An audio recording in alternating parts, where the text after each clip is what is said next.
Komið sæl og velkomin heim í stofu, ég heiti Bryndís Svavarsdóttir. Í dag 16. mars er annar sunnudagur í föstu og þema dagsins er trúarbaráttan. Í lexíunni glímdi Jakob við Guð og í pistlunum stendur: trúarbænin mun gera hinn sjúka heilan og Drottinn mun reisa hann á fætur.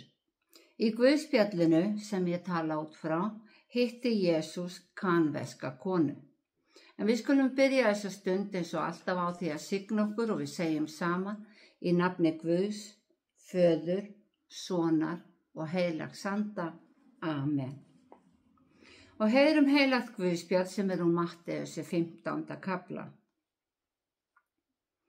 Þaðan hélt Jesús til byggða Týrusar og Sídonar. Þá kom kona nokkur kanvesk úr þeim héruðum og kallaði: Miskunna þú mér, Drottinn, sonur Davíðs. Dóttir mín er mjög kvalin af illum anda. En Jesús svaraði henni engu orði. Lærisveinarnir komu þá og báðu hann: Láttu hana fara, hún eltir okkur með hrópum. Jesús mælti: Ég er ekki sendur nema til týndra sauða af Ísraelsætt. Konan kom, laut honum og sagði: Drottinn, hjálpa þú mér. Hann svaraði: Ekki sæmir að taka brauð barnanna og kasta því fyrir hundana. Hún sagði: Satt er það, Drottinn, þó éta hundarnir mola þá sem falla af borðum húsbænda þeirra. Þá mælti Jesús við hana: Kona, mikil er trú þín, verði þér sem þú vilt. Og dóttir hennar varð heil frá þeirri stundu. Þannig hljóðar hið heilaga Guðspjall. Já, þema þessa dags er trúarbaráttan. Í lexíunni glímdi Jakob við Guð og í Guðspjallinu bað konan Jesú að bjarga dóttur sinni. Í erfiðleikum berjast margir við Guð, berjast við trúna. Og við missi hverfa sumir frá Guði, missa trúna. Við erum alin upp við að Guð sé góður og kærleiksríkur Guð. Guð sem er umhugað okkur og vill ekkert nema gott. Samt gerast slæmir hlutir og sorgin yfirtekur allt. Við viljum öll vanda okkur að gera það sem er viðeigandi og lýsir samúð okkar. En enginn bregst eins við sorg. Fullorðnir bregðast við á annan hátt en börn, en hversu sár sem sorgin er, þá heldur lífið áfram. Við verðum að sinna okkar störfum, börnin mæta í skóla og leikskóla í sína daglegu rútínu. Þau eiga afmæli og aðrir fagna tímamótum í lífi sínu. Það verður erfitt og áskorun fyrir okkur að leyfa okkur að fagna með þeim. Því hvað er viðeigandi? En leið vitum við að við megum ekki svipta þá sem fagna sínum tímamótum. Líði nokkrum illa meðal ykkar, þá biðji hann. Liggi vel á einhverjum, þá syngi hann lofsöng. En svo koma þessir erfiðu kaflar þar sem við stöndum samtímis frammi fyrir sorg og gleði. Sólin skín úti en á sama tíma rignir í hjartanu. Já, lífið heldur áfram en það er ekki þar með sagt að við séum búin að strika yfir minningarnar. Þær lifa áfram, lifa með okkur. Og við þurfum að halda trúarneistanum lifandi þó lífið verði erfitt. Jakob glímdi við Guð og hafði betur. Hann missti ekki trúna, en glíman við Guð setti sitt mark á hann. Hann gekk haltur út lífið. Hvert áfall og hver slæm lífsreynsla setur mark sitt á okkur. Enginn er samur á eftir. En Guð býður okkur stuðning. Hann vill leiða okkur, vera sá sproti eða stafur sem huggar, eða jafnvel göngugrindin sem hjálpar okkur að komast áfram á okkar hraða. Guð lofar að við verðum ekki ein og styrkinn fáum við gegnum trúna, bænina. Við þurfum að sækja þennan styrk með samtali við Guð, eins og konan í Guðspjallinu. Hún var kanveri, dóttir hennar var haldin illum anda. Í dag var hún kannski greind með geðveiki. Konan leitar út fyrir sitt trúarbragð, hún leitar til Jesú. Brauðmolarnir sem hún talar segja okkur að hún hafi hlustað og tínt upp brot af boðskapnum sem Jesús boðaði gyðingum, hinum tíndu sauðum af Ísraelsætt. Og þessi boðskapur gaf henni von lækningu, von betra líf fyrir dóttur sína. Hún vissi ekki hvaða móttöku hún fengi hjá Jesú, því kanverjar voru eins og hundar í augum gyðinga. Þess vegna kallar hún úr fjarlægð, miskunna þú mér drottin, sonur Davís. Hróp hennar segir öllum viðstaddur að hún hafði trú á Jesú. Hrópið gefur til kynna neyðina. Henni var alveg sama hvað öðrum fyndist. Sama þó að hún, hundurinn, beindi allri athyglinni að sér. Þekking hennar á boðskapnum var í formi brauðmola, en Jesús sagði, mikil er trú þín, kona.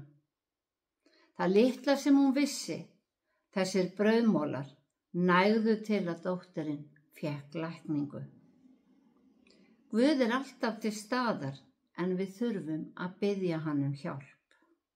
Trúarbænin mun gera hinn sjúka heilan og drottin mun reisa hann á fætur. Kröftug bæn réttláts manns megnar mikið. Og Biblían útskýrir fyrir okkur að sá sem er réttlátur, það er sá sem trúir. Textar föstunar vekja okkur til umhugsunar varðandi trúna og baráttuna sem skapast þegar við verðum fyrir áföllum. Í neyð, þegar við þörfnumst hjálpar og erum berskjölduð, bregðumst við á ólíkan hátt. En tvær algengustu aðferðir mannsins til að verja sig eru annaðhvort að verða auðmjúkur og tilbúinn að trúa, tilbúinn að þiggja hjálp, eða hann herðir hjarta sitt og hafnar Guði. En sá sem velur að fara í gegnum áfallið með hjálp Guðs er líklegri til að sjá fyrr ljósið í myrkrinu. Notum bænina, gefum Guði tækifæri, leitum að hugarró, gleði, von og uppörvun í orði Guðs. Treystum á að hann muni leiða okkur réttan veg, að hann muni styðja okkur í gegnum áföll og erfiðleika og að sólin nái aftur að skína í sálinni og birtan skíni aftur frá okkur. Því að sá getur allt sem trúir, eins og Jesús sagði við föður drengs sem hann hafði læknað. Svo gefum Guði tækifæri, trúum að hann geti gefið okkur frið, geti hjálpað okkur að takast á við hið óvænta sem mætir okkur í lífinu og notum bænina óspart þegar okkur líður illa eða þegar eitthvað bjátar á. Á trúargöngunni kemur fyrir alla að gleyma Guði á meðan allt gengur vel. En það sem er svo dásamlegt við Guð er að hann býður með opinn faðminn eins og faðirinn í sögunni týnda soninn og hann gleðst yfir hverjum þeim sem snýr aftur heim til hans. Já, þema ritningatexta þessa sunnudags er trúar baráttan og það má segja að alla daga eigi sumir í baráttu við trúna. Jesús sagði ef þið hafið trú eins og mustardskorn eða brauðmola, getið þið sagt við fjall þetta, flytið héðan og það mun flytja sig. Ekkert verður ykkur megn. Jesús var kannski ekki að tala eiginleg fjöll. Í Biblíunni er fjall táknmynd fyrir erfiðleika, táknmynd fyrir eitthvað sem okkur finnst óyfirstíganlegt og allir glíma einhver tíman við einhvers konar erfiðleika. Við höfum misháan, sársauka og áfalla þröskuld. Samskonar áfall eða erfiðleikar hafa mismunandi áhrif á fólk. En þegar erfiðleikar steðja að og við finnum að við ráðum ekki við áfallið, þá er gott að eiga Guð að. Við erum samt gjörn á að ætla bara að treysta á eigin mátt, því að það er heldur ekki þannig að Guð stígi niður úr himninum og bjargi öllu.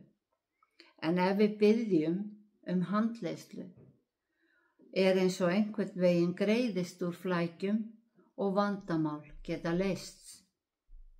Guð getur nefnilega notað annað fólk til að hjálpa okkur og hann getur notað okkur til að hjálpa öðrum. Við köllum þetta náunga kærleik. Okkur hefur ekki verið lofað áreynslulausu lífi, en Guð hefur lofað að fara með okkur í gegnum það og við trúum að Guð sé með okkur. Trúnni fylgir styrkur og styrkurinn leiðir af sér fullvissu, eins og höfundur Hebreabréfsins skrifaði. Trúin er fullvissa það sem menn vona, sannfæring þá hluti sem eigi er auðið að sjá. Sá sem glímir við erfiðleika þarf oft ekki mörg orð. Þétt handtak, hlýtt faðmlag, nærvera og umhyggja getur verið besta lækningin. Drottinn blessi þig og varðveiti þig. Drottinn láti sína ásjónu lýsa yfir þig og sé þér náðugur. Drottinn upplyfti sínu augliti yfir þig og gefi þér frið. Í Jesú nafni. Amen.